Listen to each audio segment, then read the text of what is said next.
Alright, so it's going to be rather dark in here, but, whatever. Might not be so dark with the guy who I got driving behind me.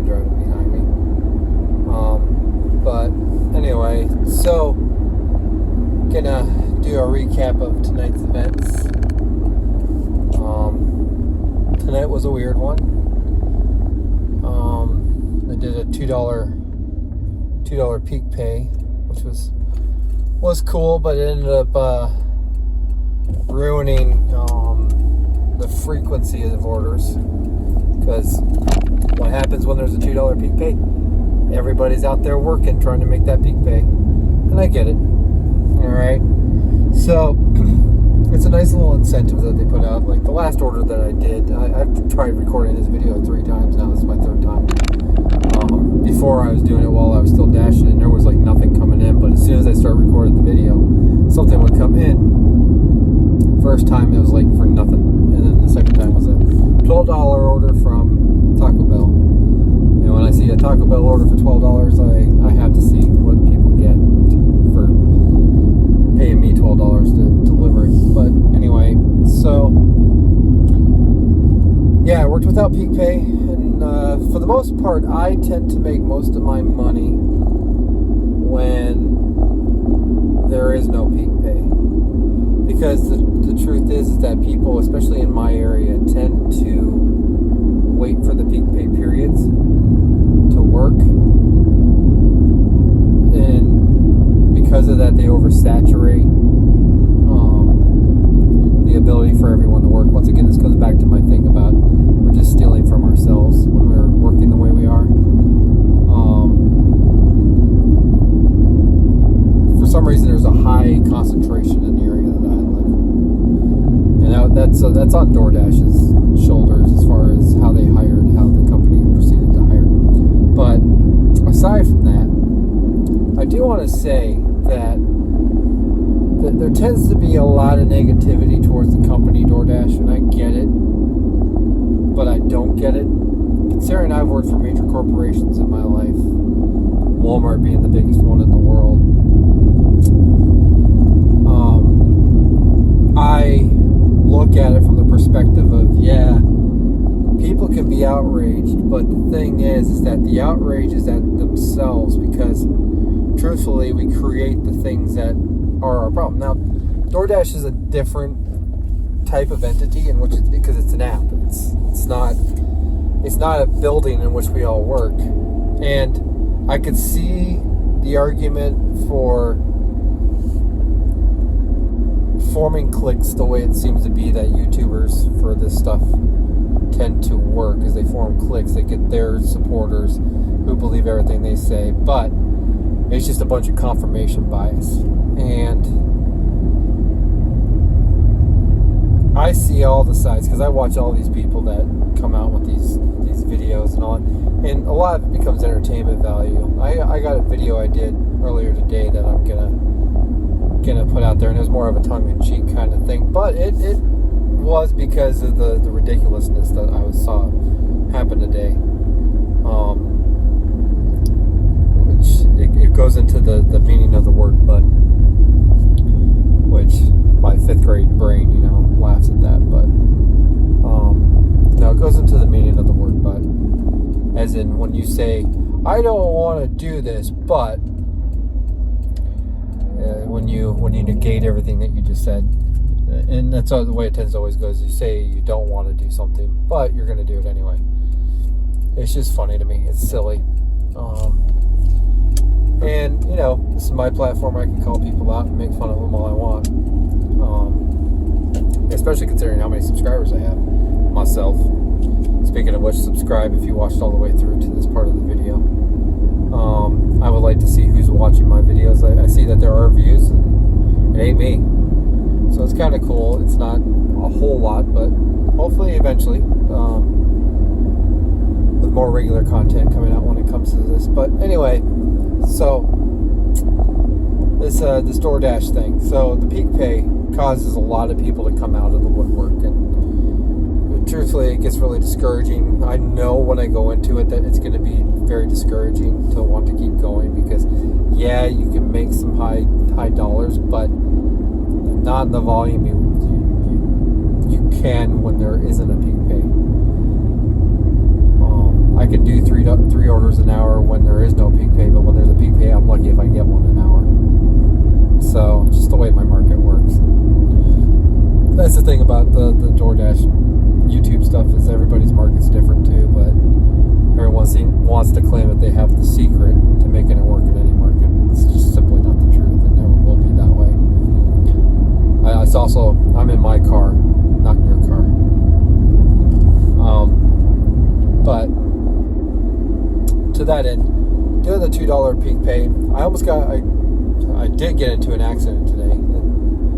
Rear-ended somebody because the order I had in the back fell down. But luckily the guy was nice. I didn't hit him at high speeds. It was just a tap on the bumper. And he even said he got out and we both looked at our vehicles and there was no damage. So he was like, you know what, just go. And I had to deal with the order that had fallen and stuff and all that. But stupid things that get really nerve-wracking. I've been in a few accidents. I was almost killed in one a few years ago with someone who didn't have their headlights on. This one was my fault completely, but the guy was cool. Anyway, so that happened.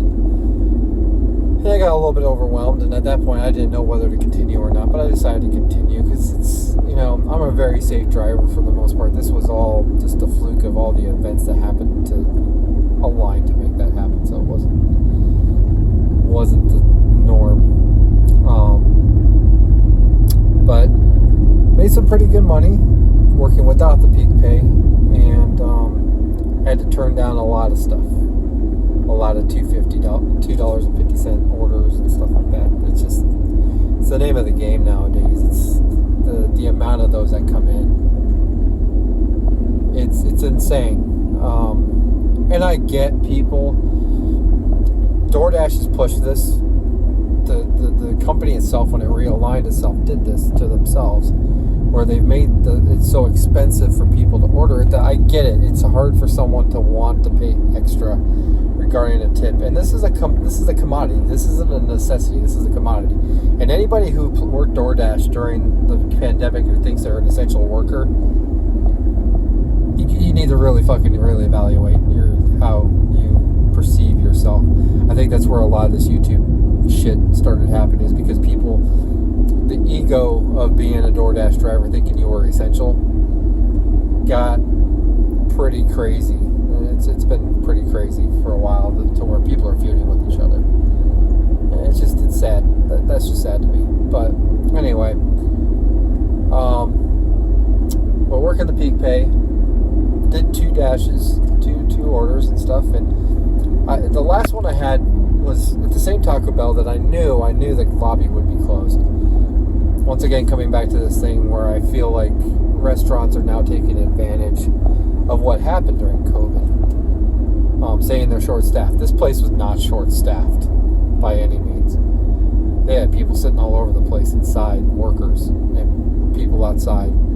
It's an excuse to not have to deal with the cleanup that happens when you have customers inside your building. So what you just say is you're short-staffed and you have the door locked. And the girl who was taking care of me through the drive-thru, she had a really funny question. The way she approached it wasn't "Welcome to Taco Bell." It was, "How can I help you?" And turns out she's pregnant. Whatever, that's cool. And it's probably just a hormone thing. I got a kid myself and had a pregnant wife and stuff, so pregnant ex-wife. But anyway, because then I was actually talking to my wife at the time, and I told her, I was like, I should ask her, I want to know what's going on with this tumor. But that's aside from the point. Got through the drive-thru, and I informed the customer that I was dealing with going through the drive-thru because the lobby was locked and they had just locked it and stuff, and they were cool about it. And got the order, was on the route, and got to the part, only got like maybe a mile away from the restaurant, and emergency vehicles had the whole area blocked off. So I had to turn around and find an alternative route. Luckily, I know the area well enough to where I was able to figure out an alternative route, but it added time and mileage. And in this instance, it's nobody's fault. I'm not going to sit here and blame DoorDash for giving me a crap order because they are not in control of emergency vehicles when something like that happens. And I live in a pretty safe place. For that to happen was pretty insane. So, but I did the thing, and I made sure that I made the right choices as far as letting the customer know what was going on, and so they were very nice. Didn't tip any extra. There was no extra to what was seen on the app, but it made me feel pretty good that I was able to do that, get it done no matter what.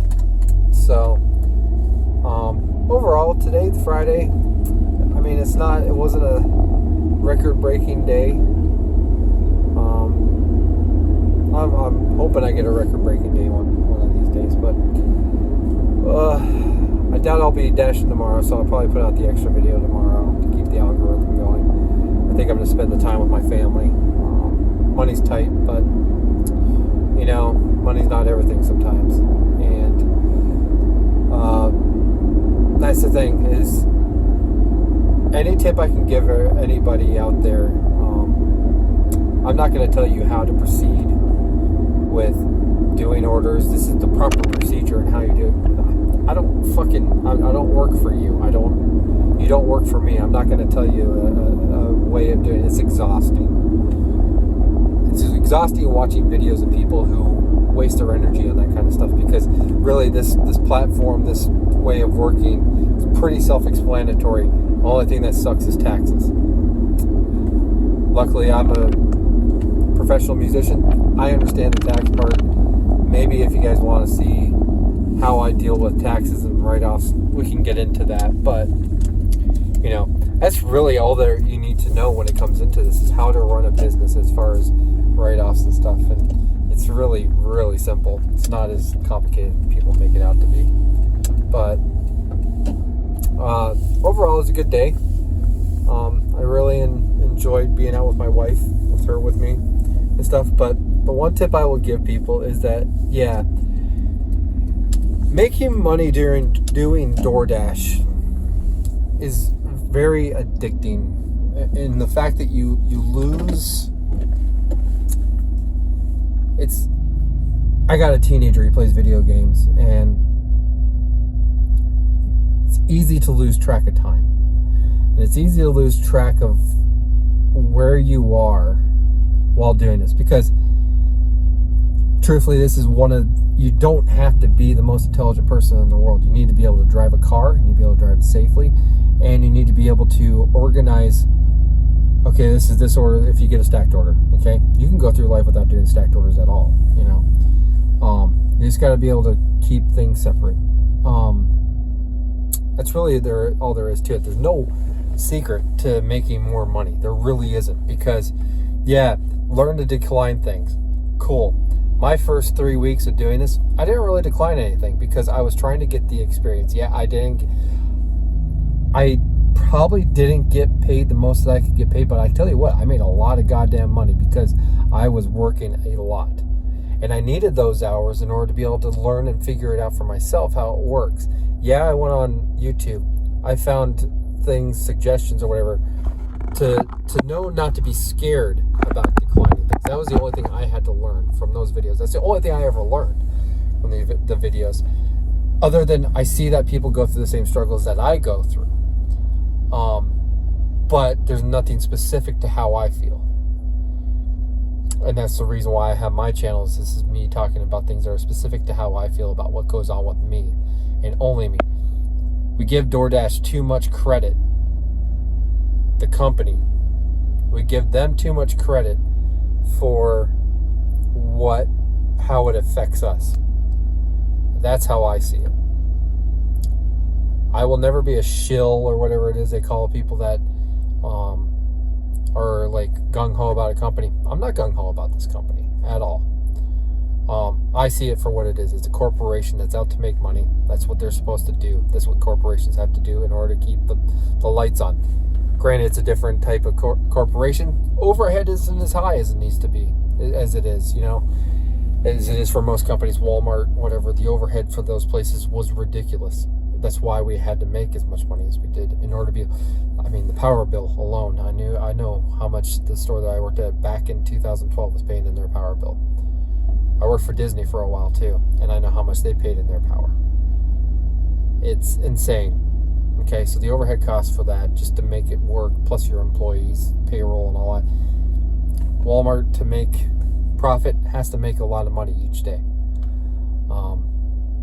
Little hint, those little $5 DVDs, biggest money maker they have. But I will never blame DoorDash for how it affects me. How it affects me is my fault. Okay? These new rules that they come out with, yeah, it sucks. It really does. And I wish that we had a way of changing that. But you know what? They will change how they want to change, and they will try to figure out the way that works for them, no matter what. Has nothing to do with customers. Has nothing to do with the people that work for them. Has everything to do with what works for their pockets. CEO comes out, he wants to give himself a bonus. It's kind of his prerogative. He can figure out how he wants to do that for himself. Fuck us over in the end. We got to get smarter. We don't let it affect us mentally. That's the biggest part, is people let things like that affect them mentally, to where they get on their soapbox and they get so self-righteous about how things should be that they lose sight of the fact that they're really talking to nobody except for their followers. When it comes to the YouTube thing, they get these followers that believe everything they say, and it's confirmation bias like you'll never see anywhere else.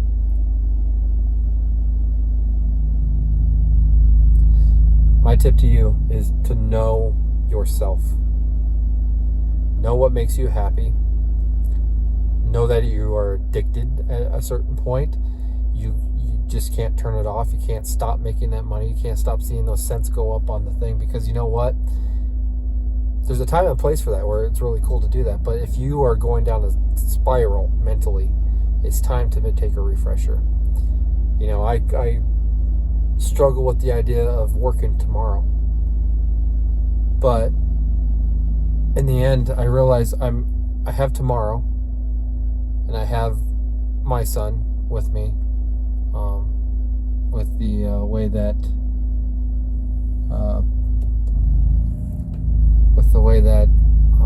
custody works. So I have my son with me. So I'm going to take advantage of the day, because usually I will just ignore him being with us to work, to try to make money. I will spend time with him, but to me, mentally, I'm not spending enough time. I'm so worried about the cents and the dollars that I lose sight of the other things in life sometimes. And yeah, I can bring my wife with me door dashing, and we do that sometimes, so I'm not alone. And it's great. But the kids also need their parents, need to see that we're around. And that's what I know for myself. If you're single, there are other things you can do. You should be learning a skill or trying to do something, better yourself. I listen to audiobooks while I'm doing this in order to better myself. But yeah, the tip I have is just know where your limits are. That's been my motto this week, really, is know where your limits are. What's enough? Okay? When is enough? For you. And yeah, that's really all I got. I'm gonna go get dinner for my wife and I. It's past 10 o'clock. It's almost 11 actually. Yeah, I'm gonna have a good time tomorrow. We'll probably be back out at it Sunday for a bit. Depends on how I feel that day. Sundays tend to be okay. Gotta worry about the church crowd, but yeah, you got to learn how to navigate when knowing when's enough is enough. And this time, because COVID's over, so there's not as much of a necessity for DoorDash. So knowing when you should stop and go out to dinner yourself with your wife, take your wife out for a date or whatever. So that's it for me tonight, and I will see you guys probably Sunday. So anybody that's out there watching, subscribe please. I know there's other people viewing these videos. If you're viewing it, just hit the subscribe button. That's all it takes. And you can get my bias, and I can get my confirmation bias from you guys. So I feel good about myself and know that I'm doing the right thing, doing the right thing for the people. The people is me. I like the idea of community, but when it comes to these things, there's really so far a community can go. We don't talk to each other. So I've run into Dashers, and it's really funny because it becomes a very narcissistic, isolated thing. At least that's my experience talking to other DoorDashers. I get to hear about how great they are, and I just sit back going, cool. So, cool, can you get out of my way, because I need to grab that bag that's right there that you're in front of, because you're still waiting, but because you're more important. Anyway, right. Have a good night, guys.